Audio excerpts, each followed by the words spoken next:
Je suis Estelle et je suis comédienne chez les Clowns Stéthoscopes depuis 4 ans. Avant, j'ai fait des études théâtrales à l'université et en parallèle, je me suis formée à des techniques de jeu. Et puis, je suis devenue comédienne, jusqu'à ce que je rencontre le clown sur mon chemin.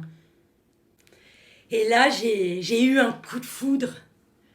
Je suis tombée en amour pour le clown, pour cet être qui vit à fond toutes ses émotions, qui rit de lui-même, qui casse les conventions sociales avec sa façon si particulière d'être au monde, souvent très décalée, maladroite, drôle, très impertinente.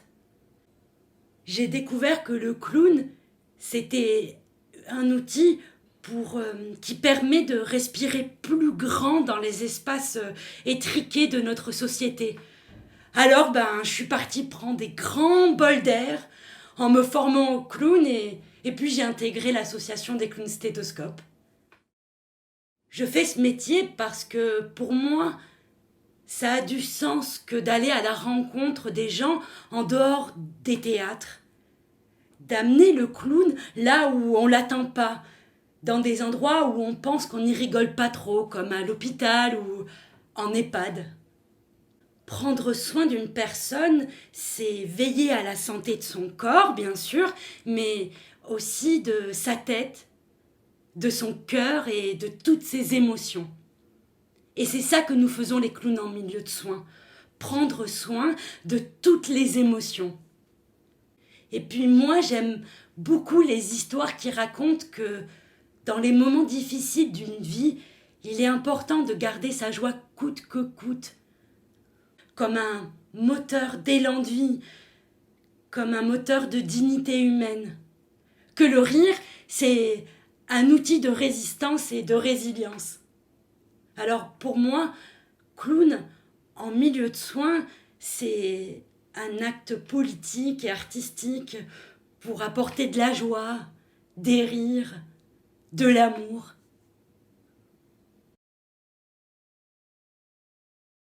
C'est un jour où j'étais à l'EHPAD avec Raskas et nous allions visiter Denise. Denise, nous la connaissons depuis longtemps. Nous avons une belle relation de confiance et de tendresse aussi parce qu'on va la voir tous les 15 jours depuis 2 ans et demi. Denise, elle a la maladie d'Alzheimer, ce qui fait que la maladie, petit à petit, elle lui grignote le cerveau et petit à petit, Denise, elle change.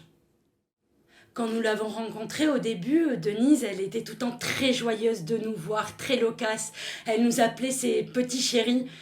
Et aujourd'hui, Denise, elle parle moins, elle rigole moins, elle se replie sur elle-même. C'est la maladie d'Alzheimer qui fait ça.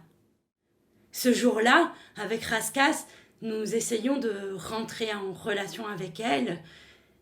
Et Denise, elle restait là, repliée sur elle-même, avec la tête baissée, le regard au loin. Et on entendait murmurer des mots comme « je peux pas, je peux plus, je peux pas, je peux plus ». Alors Chouïa, elle s'est penchée à son oreille et elle lui a murmuré « Denise, tu es une femme formidable et je t'aime comme tu es. Denise, je t'aime ». Et là, ça a fait comme un tremblement dans le corps de Denise et petit à petit, son corps, il s'est redressé. Elle a levé ses mains et elle a attrapé les mains de Chouïa et elle a plongé ses yeux dans les yeux de Chouïa et elle a dit oui, oui. Et elle a dit je t'aime, je t'aime, je t'aime. Et là, c'était waouh! C'était hyper fort de vivre ce moment.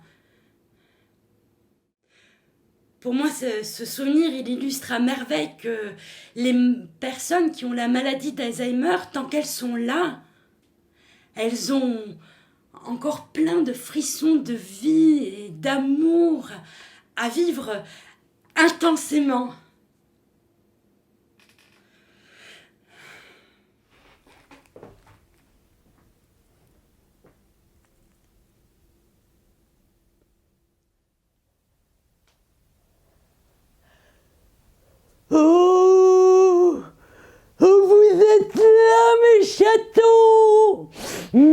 moi.